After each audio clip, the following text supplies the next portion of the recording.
Hi friends, പുതിയൊരു വീഡിയോയിലേക്ക് എല്ലാവർക്കും സ്വാഗതം. ഭാമയുടെ കാര്യത്തിൽ അംബാലികയും ഡോക്ടറും കൂടി ചേർന്ന് സൂര്യയോടും ഭാവനയോടും ഒരു വലിയ കള്ളം തന്നെയാണ് പറയുന്നത്.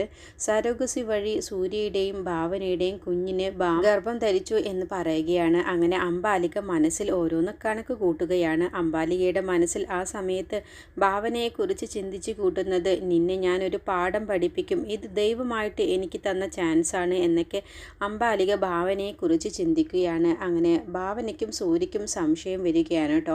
ഭാമയെ എന്തുകൊണ്ടാണ് ആൻറ്റി വീട്ടിലേക്ക് പറഞ്ഞയക്കാതിരിക്കുന്നത്? ഇതുവരെ ആൻറ്റി പറഞ്ഞത് ഭാമയെ ഞങ്ങളുടെ കൂടെ വീട്ടിലേക്ക് പറഞ്ഞയക്കാം എന്നാണല്ലോ. ഇപ്പം എന്താ പെട്ടെന്ന് കാര്യങ്ങളൊക്കെ തീരുമാനം മാറിയത് എന്ന് ചോദിക്കാനാണ്. അപ്പോൾ അംബാലിക പറയണ, അതെന്താ ഭാവന നീ അങ്ങനെ പറഞ്ഞത്? കുറച്ച് ദിവസം ഭാമ എൻ്റെ കൂടെ താമസിച്ചു എന്ന് കരുതിയിട്ട് ഒന്നും സംഭവിക്കാൻ പോകുന്നില്ല. ഇങ്ങനെ ഒരു തീരുമാനം എടുപ്പിച്ചത് തന്നെ ഭാമയെ കൊണ്ട് ഞാനാണ്.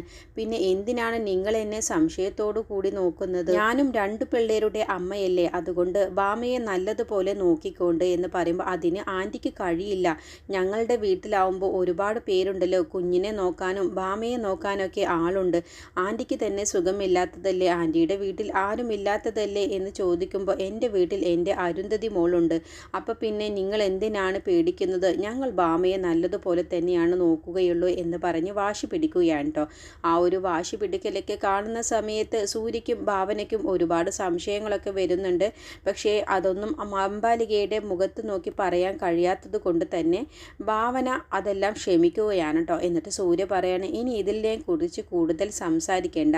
എന്തായാലും കുറച്ച് ദിവസം ഭാമ ഇനി അംബാലിക ആൻറ്റിയുടെ കൂടെ താമസിച്ചോട്ടെ. എന്തായാലും നമുക്ക് ഭാമയെ ഒന്ന് കാണാം എന്ന് പറഞ്ഞ് സൂര്യയും ഭാവനയും കൂടി ഭാമ കിടക്കുന്ന സ്ഥലത്തേക്ക് പോവുകയാണ്. അവർ പോയി കഴിഞ്ഞ ശേഷം അംബാലിക മനസ്സിൽ കരുതുകയാണ്, നിങ്ങളിപ്പോൾ തൽക്കാലം എന്നിട്ട് ഞാൻ ഇനി എന്താണ് കാണിക്കാൻ പോകുന്നത് എന്നൊക്കെ നിങ്ങൾക്ക് വഴിയെ മനസ്സിലാവും എന്നൊക്കെ ചിന്തിച്ചു കൂട്ടുകയാണ്. പിന്നീട് ജയനിർമ്മല സന്തോഷത്തോടു കൂടി ഭാവനയുടെയും സൂര്യയുടെയും വരവും കാത്തിരിക്കുകയാണ് കേട്ടോ. എന്നിട്ട് അവർ കയറി വരുന്ന സമയത്ത് മാനസ കൂടി ഉണ്ട്.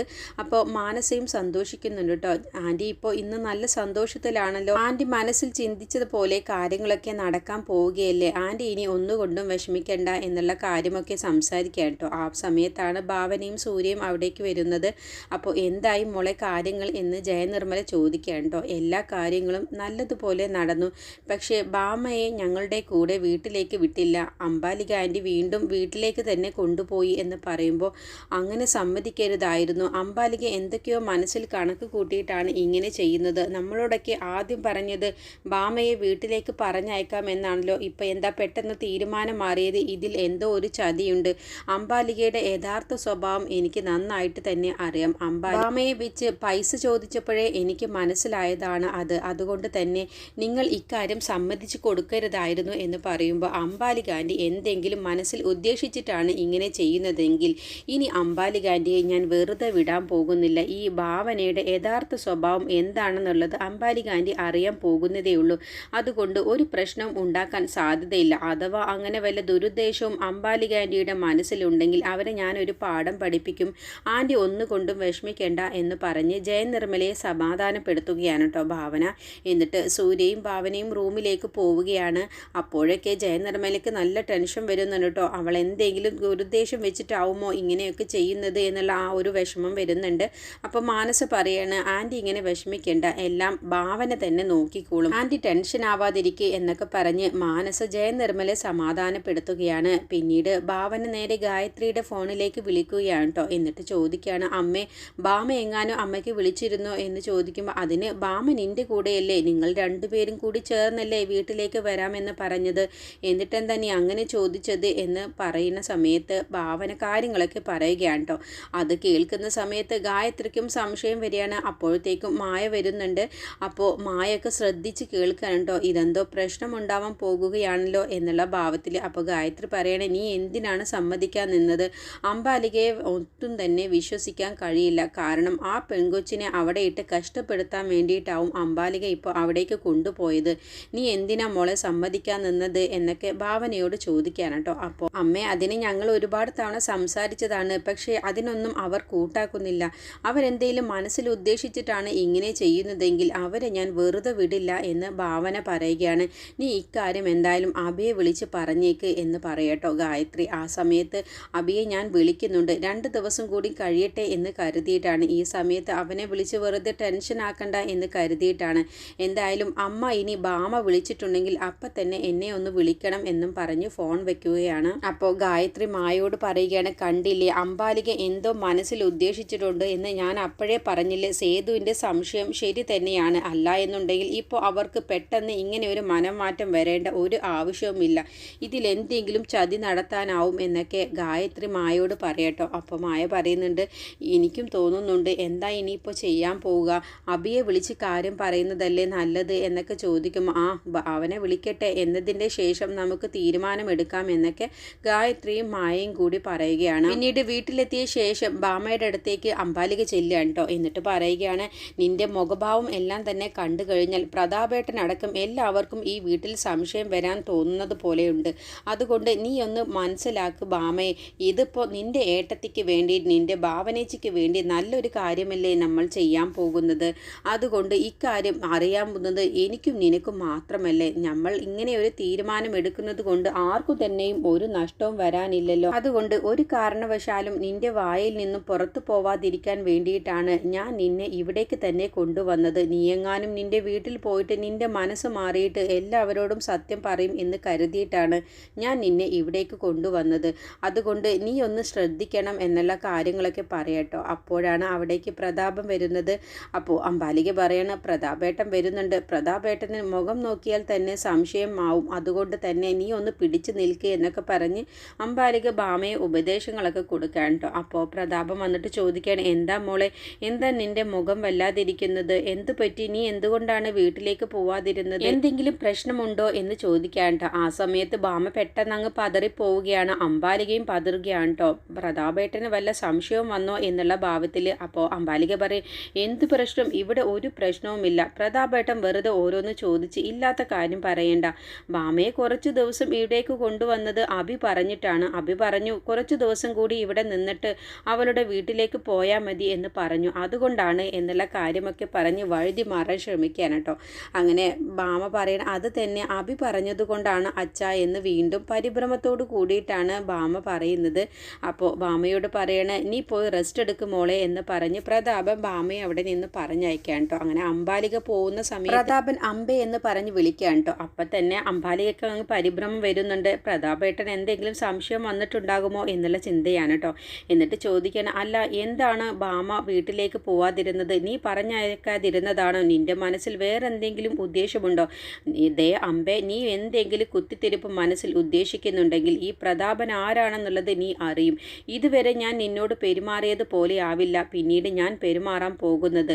എന്തെങ്കിലും വരുന്നതിൻ്റെ മുന്നേ ഞാൻ നിനക്കൊരു സൂചന തരികയാണ്. ഈ വീട്ടിൽ ഗൃഹനാഥനായി ഞാനുണ്ടെങ്കിൽ ഇവിടെ ഇനി എന്തെങ്കിലും കുത്തിത്തിരിപ്പ് നീ ഉദ്ദേശിച്ചിട്ടുണ്ടെങ്കിൽ അതിൻ്റെ വരും വരായിക ഞാൻ നിന്നെ മുൻകൂട്ടി അറിയിക്കുന്നതാണ്. അതുകൊണ്ട് നീ എന്തെങ്കിലും മനസ്സിൽ ഉദ്ദേശിച്ചിട്ടാണ് ഇങ്ങനെയുള്ള കാര്യങ്ങൾക്കൊക്കെ പുറപ്പെട്ടിട്ടുള്ളതെങ്കിൽ നീ ഒന്ന് ഓർത്തോ, നീ എൻ്റെ മറ്റൊരു മുഖം കാണേണ്ടി വരും എന്ന് പറഞ്ഞ് ഒരു ഭീഷണി സ്വരത്തിലാണ് കേട്ടോ പ്രതാപൻ അംബാലികയുമായി സംസാരിക്കുന്നത്. അപ്പോൾ അംബാലികയുടെ മനസ്സിലിങ്ങനെ ഓരോന്ന് ചിന്തിക്കുന്നുണ്ട്. ഏതെന്താ പ്രതാപേട്ടൻ പതിവില്ലാതെ ഇങ്ങനെയൊക്കെ സംസാരിക്കുന്നത്, എന്തൊക്കെയോ സംശയമുണ്ടോ എന്നുള്ള ഭാവത്തിലാണ് കേട്ടോ അംബാലിക നോക്കുന്നത്.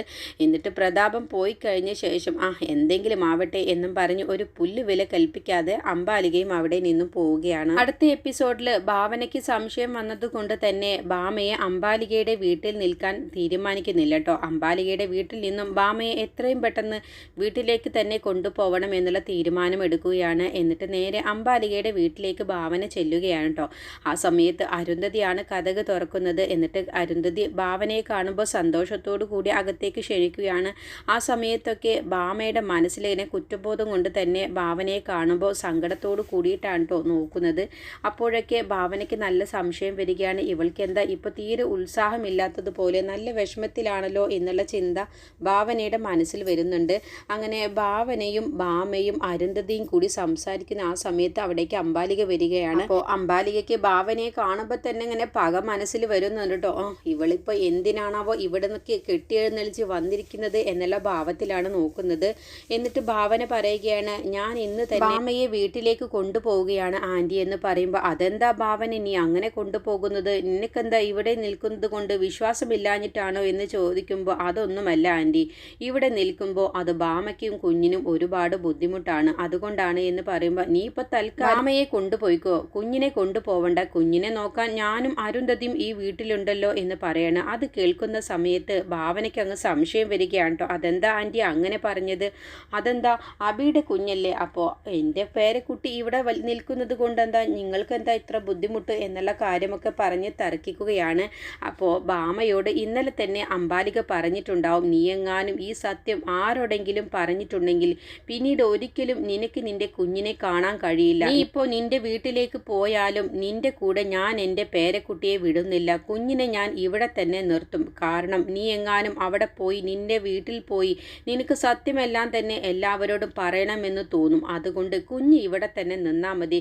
കുഞ്ഞില്ലാത്തത് കൊണ്ട് നിനക്ക് ഒരിക്കലും സത്യം പറയാൻ തോന്നുകയില്ല. നീ എങ്ങാനും സത്യം ആരോടെങ്കിലും പറഞ്ഞു കഴിഞ്ഞാൽ പിന്നീട് ഒരിക്കലും നിന്റെ കുഞ്ഞിനെ നീ ജീവനോടെ കാണില്ല എന്നൊക്കെ പറഞ്ഞ് ഇന്നലെ തന്നെ ഭാമയെ അംബാലിക ഭീഷണിപ്പെടുത്തിയിട്ടുണ്ടാവും കേട്ടോ. ആ ഒരു ടെൻഷനും കൂടിയാണ് ഭാമയുടെ മുഖത്തുണ്ടാവുക. അംബാലിക ചതിക്കാൻ വേണ്ടിയിട്ടാണ് എന്നോട് ഇക്കാര്യം പറഞ്ഞിട്ടുള്ളത് എന്നുള്ള കാര്യം ഭാമയ്ക്ക് മനസ്സിലാവുകയാണ്. അബിയോട് പോലും ഞാൻ ഈ സത്യം പറഞ്ഞിട്ടില്ല, അപ്പോൾ ഇനി അബി പോലും എന്നെ വെറുക്കുമല്ലോ എന്നുള്ള ഒരു പേടിയാണ് കേട്ടോ ഭാമയുടെ മനസ്സിലുണ്ടാകുന്നത്. അങ്ങനെ ഭാമയ്ക്ക് അപ്പോഴാണ് അംബാലികയുടെ യഥാർത്ഥ ഉദ്ദേശവും യഥാർത്ഥ മനസ്സിലിരിപ്പും മനസ്സിലാകുന്നത്. അങ്ങനെ ആ ഒരു വിഷമത്തിലിരിക്കുന്ന സമയത്താണ് അവിടേക്ക് ഭാവന വരുന്നത്. അങ്ങനെ ഭാമയും കൂട്ടിയിട്ട് വീട്ടിലേക്ക് പോവുകയാണ് കേട്ടോ. അപ്പോൾ കുഞ്ഞിനെ അംബാലിക പറഞ്ഞയക്കാത്തത് കൊണ്ട് ഭാവനയ്ക്ക് സംശയം വരികയാണ്. അപ്പോൾ അംബാലികയോട് പറയുന്നുണ്ട്, ആൻറ്റി എന്തെങ്കിലും മനസ്സിൽ ദുരുദ്ദേശം വെച്ചിട്ടാണ് ഇങ്ങനെ ചെയ്യുന്നത്, ഭാവനയുടെ ഇതുവരെ കാണാത്ത മുഖം ആൻറ്റി കണ്ടിരിക്കും എന്ന് ഭീഷണി സ്വരത്തിലാണ് കേട്ടോ ഭാവന അംബാലികയോട് സംസാരിക്കുന്നത്. അത് കേട്ടോണ്ട് നിൽക്കുന്ന അംബാലിക ഒരു പുച്ഛഭാവത്തോട് കൂടിയിട്ടാണ് ഭാവനയെ നോക്കുന്നത്. എന്നിട്ട് മനസ്സിൽ അംബാലിക ചിന്തിക്കുകയാണ്, നീ എന്നെ ഒരു ചുക്കും ചെയ്യാൻ പോകുന്നില്ലടി, നിന്നെ ഞാൻ ഒരു പാഠം പഠിപ്പിക്കുക തന്നെ ചെയ്യും. നിന്റെ ഭാമയുടെ ജീവിതം വെച്ച് തന്നെയാടി ഞാൻ ഈ കളിക്കുന്നത്. ഇനി ഒരിക്കലും അബി പോലും ഭാമയുടെ കൂടെ നിൽക്കില്ലടി, അതിനുള്ള പണിയാടി ഞാൻ ഒപ്പിക്കുന്നത് എന്നൊക്കെ ഇങ്ങനെ മനസ്സിൽ ചിന്തിച്ച് കൂട്ടുകയാണ്. ഭാമയും കൂട്ടിയിട്ട് ഭാവന വീട്ടിലേക്ക് പോവുകയാണ് കേട്ടോ. അങ്ങനെ വീട്ടിലെത്തിയ ശേഷം ഭാമയാണെങ്കിലോ സങ്കടപ്പെട്ട് കിടക്കുന്നത് കാണുമ്പോൾ ഗായത്രി അടുത്തേക്ക് വരികയാണ്. എന്നിട്ട് ഗായത്രി ചോദിക്കുകയാണ്, മോളെ നീ നല്ല ഉത്സാഹത്തോട് കൂടിയിട്ടാണല്ലോ ഈ ഒരു കാര്യം ചെയ്യാൻ വേണ്ടി ഇറങ്ങി പുറപ്പെട്ടത്, എന്നിട്ടിപ്പോൾ നിനക്ക് നല്ല വിഷമമുണ്ടല്ലോ, എന്തെങ്കിലും പ്രശ്നമുണ്ടോ മോളെ, എന്താണെങ്കിലും അമ്മയോട് തുറന്നു പറ എന്ന് ഭാമയോട് ചോദിക്കാൻ കേട്ടോ. ആ സമയത്ത് സത്യം പറയാൻ വേണ്ടിയിട്ട് ഭാമയുടെ മനസ്സിങ്ങനെ വിതുമ്പുന്നുണ്ട്. പക്ഷേ കുഞ്ഞിനെ ഓർക്കുന്ന സമയത്ത് ഭാമയ്ക്ക് അക്കാര്യം ഗായത്രിയോട് പറയാൻ കഴിയുന്നില്ല. ഒന്നുമില്ല അമ്മേ എന്ന് പറഞ്ഞ് വഴുതി മാറുകയാണ് കേട്ടോ. എന്തുണ്ടെങ്കിലും അമ്മയോട് പറയണം, അംബാലിക എന്തെങ്കിലും പ്രശ്നം ഉണ്ടാക്കിയിട്ടുണ്ടോ എന്നൊക്കെ ചോദിക്കുമ്പോൾ ഇല്ല അമ്മേ, എനിക്ക് കുഞ്ഞിനെ കാണാത്തതിൻ്റെ വിഷമമാണ് എന്നൊക്കെ പറഞ്ഞ് ഭാമ തൽക്കാലത്തേക്ക് ഗായത്രിയുടെ മുന്നിൽ നിന്നും ഒഴിഞ്ഞു മാറുകയാണ്.